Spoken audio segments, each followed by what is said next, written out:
subscribe to our YouTube channel. Click the bell icon for updates.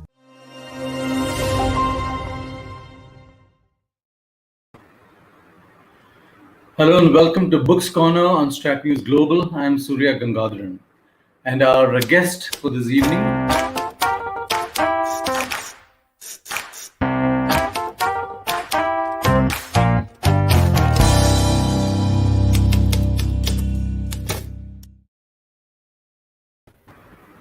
As I said, our guest for this evening is R.Prasannan. He is Senior Coordinating Editor of the Week magazine, part of the Malayala Manorama Group. He's based in Delhi.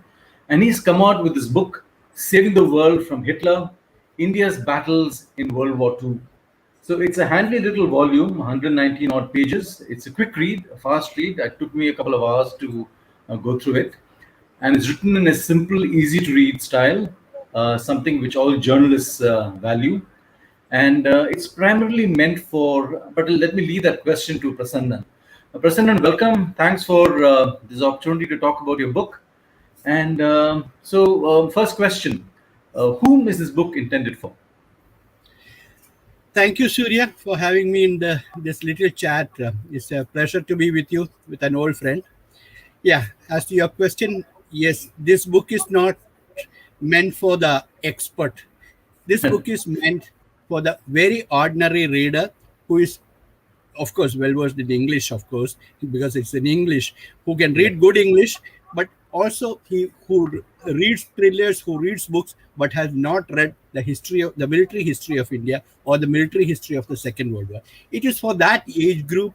I mean, others also can read and enjoy. I'm sure that, see, let's admit it, even old people like to read comic books, don't they? Yeah. So similarly, I know a lot of people will read it, even if I say it is only for the younger generation. Yeah, absolutely. Harry Potter.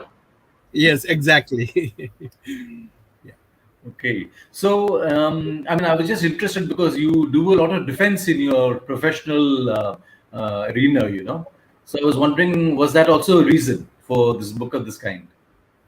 Exactly. Yes. Look, as you said, I've been writing on military affairs. I covered what we call the defense beat. You and I know the beat is very important. The beat since 1990, so that makes it 30 years. And I had developed a sort of passion towards matters military. But then that's a sort of passion that a man would have towards his lawful wife. Let me confess, I also have a mistress. That mistress is history. I read and I write a lot on history and archaeology. Since that doesn't make magazine articles or news every day, everybody may not be seeing it, but I write in usually academic journals and all that.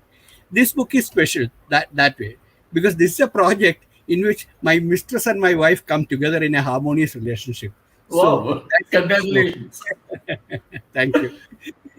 So how long does it take you to write this research, whatever? The research took me about 3-4 months because it was actually a project for the Week magazine to bring out a special issue on the Second World War. So after writing it, I found that there was a lot more material. And also my editors also told me now this has to be brought out as a book. So it took me another 3 months. Let's say 5 or 6 months it took. But in fact, I would say it was not collecting the data or information that was difficult. It was discarding the data that was difficult because I had to make it compact. My target reader, I told you, I had to make it appealing to my target reader, not to confuse him with all the military jargon and the weapons and equipment and all that. No, I didn't want even a lot of regimental identifications and all that I cut out because I wanted to narrate the history. And that narrating the history also parallelly, we also had the freedom movement going on. So I had to relate both these. That was my idea. So that is, I think I have succeeded in that. Yes. In fact, Prasannan, when I was going through it, it's fascinating how we fought in practically every theater of the Second World War, from our own Southeast Asia to North Africa to Europe. I mean, in a sense, if you look at our own foreign policy, strategic interests today, it kind of parallels that, Exactly, yes. In fact, that's very interesting observation that you made. Yes, we fought, as I said, We fought everywhere. We were there everywhere is the opening line of my Yeah. author's book. We were there. We were there in North Africa. We were there in East Africa. We were there in Southern Italy. We were in Europe. We were there even in Dunkirk. The Yeah. evacuation. There was an annual transport company of India there. Yeah. We were there on the Russian front also. I mean, many people forget that. We sent supplies from all the way from Persia. When the Russians were starved of oil, of supplies, I mean, there was an Anglo-Soviet invasion of Iran. But who fought there? It was the Indian Yeah. army that fought there. It was the Indian The army. Yeah. Anglo-Soviet invasion, in fact, I would say it's a misnomer. It was an Indian invasion. Indian army's invasion of Iran. And from there, not only the securing the oil was easy because there wasn't much of an resistance there, but then building the supply line all the way from Persia to the Russian front, northern Russian front, all the way up there through roads, canals, boats, and all that. And that supply line was maintained for years. I mean, for months and months together. That was done fully 100% by Indian army. That is the Russian front. Maybe the only front we were not there was the Pacific front. We were there in Southeast Asia, Singapore, Hong Kong. When the Yeah. first battles were fought in Hong Kong, Singapore. When Singapore fell, it was the Indian soldiers who were captured there, who had to surrender there. Then Malaya. It was a route from Malaya into Burma. It was again a route. I mean, yes, we were being beaten back.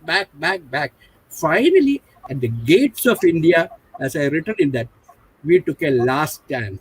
We said, or William Slim, who was the commander, he said, this far and no further. So it was India that had to be defended finally. Look, the reversal to the Japanese took place at the gates of India. Till then, they were just running, coming in and in and in and in. At the gates of India, by Indian soldiers, they were stopped. And that's it. The war, I mean, the entire thing turned against them after that. So India was very important. Yes. And about the strategic interest, as you correctly mentioned, now there's something very, very interesting. There's in history I came across that 100 years ago, that is at the turn of the 20th century, the ruler of India, that was Lord Curzon at that time, and much reviled person. I'm not getting into his politics, but he had a strategic vision. He was the one who identified this strategic perimeter of India, I would say. He said from Singapore, for him at that time it was Singapore. Singapore was the eastern gates of the British Empire. But he said this eastern empire had to be ruled from India. And this eastern gates of the empire was Singapore. And the west was Suez. So from Singapore to Suez had to be ruled from India, he said, not from London. And also said this security of India was paramount and it had to be protected within this perimeter. Now, 100 years later, at the turn of the 21st century, almost exactly 100 years later, the ruler of India again, Atal Bihari Vajpayee, again said almost the very same thing. Though, of course, instead of Singapore, he said Malacca Strait. Instead of Suez, he said Gulf of Aden. He said Malacca to Aden is India's strategic perimeter. So this is where, yes, the seas, the region stretching from Malacca to Aden is India's strategic perimeter. And that's where these battles were also fought. Look, regimes may change, rulers may change. Absolutely. But strategic interests are the same. We are not a new nation. I will never say we are a new nation. We have been there thousands of years. The strategic compulsions or impulses of Mughal India, same as that of the British India. Same, we also have the same. Same. Yes, exactly. Yeah. So I was, going through the pages where you talk about Winston Churchill, the India hater. Curious. We are such a major part of the war effort. And he hates us. I mean, why? I would say perhaps I made a mistake there. He was not an India hater. He was an Indian hater. He hated Indians.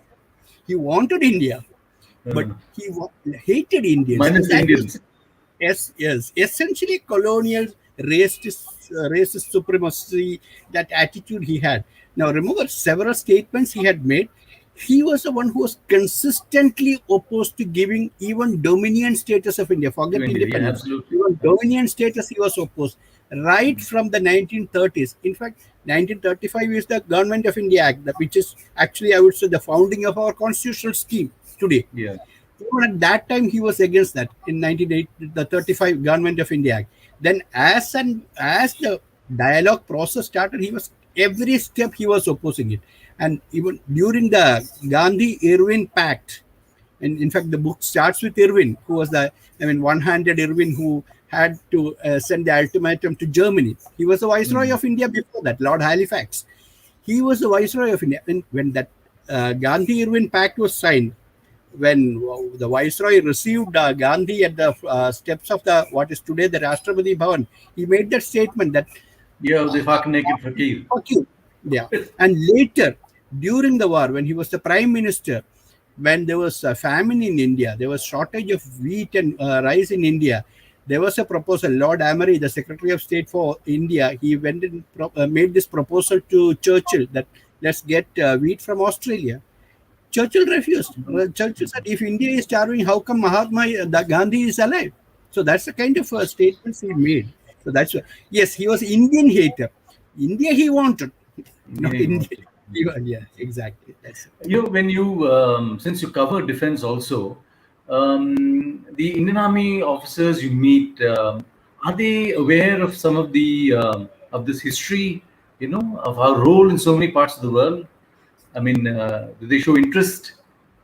They show interest. Unfortunately, yes, they know, but they know only the regimental histories and all that. Yes, Yeah. they know. Okay, my battalion took part in North Africa.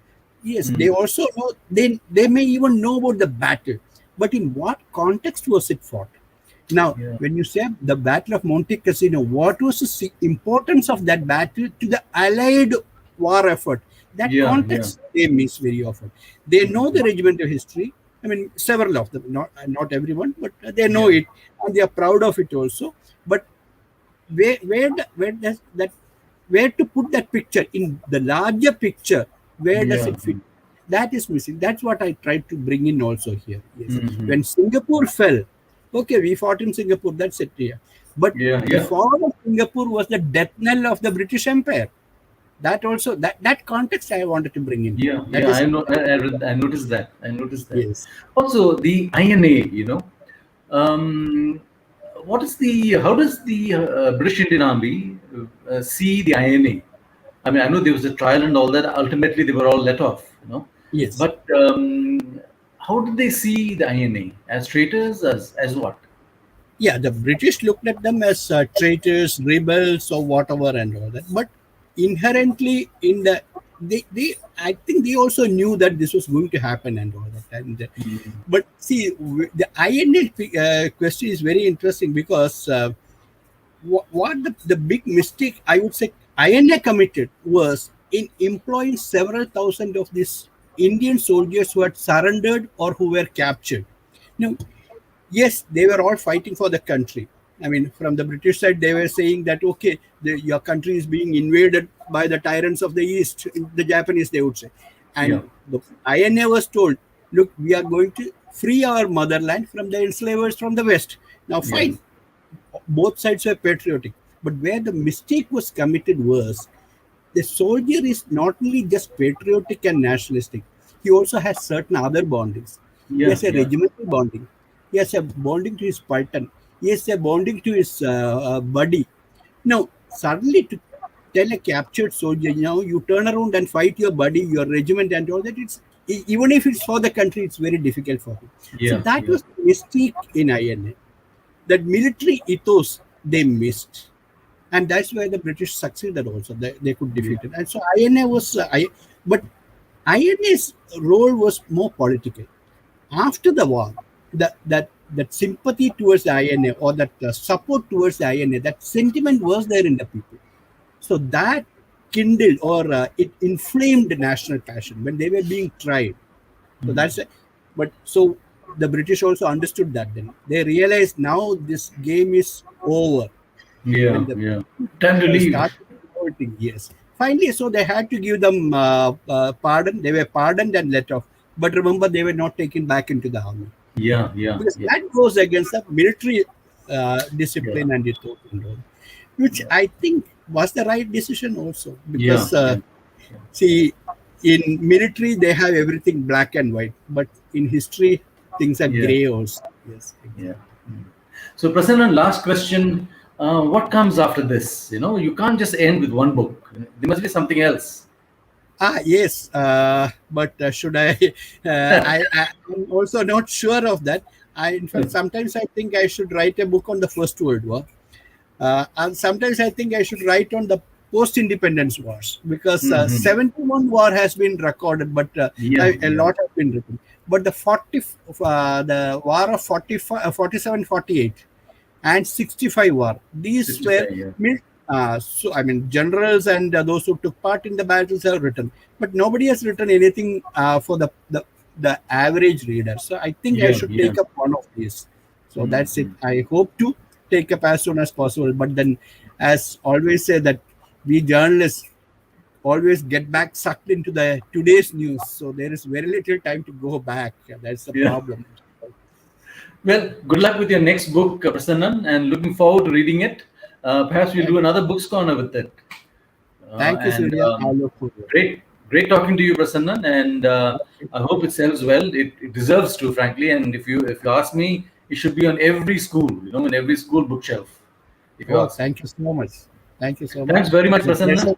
That's all we have pleasure on to Book have Corner you with me. today. R.Prasannan with his book, Saving the World from Hitler, a very, very Indian point of view. Recommended for all of you to read. Thank you very much.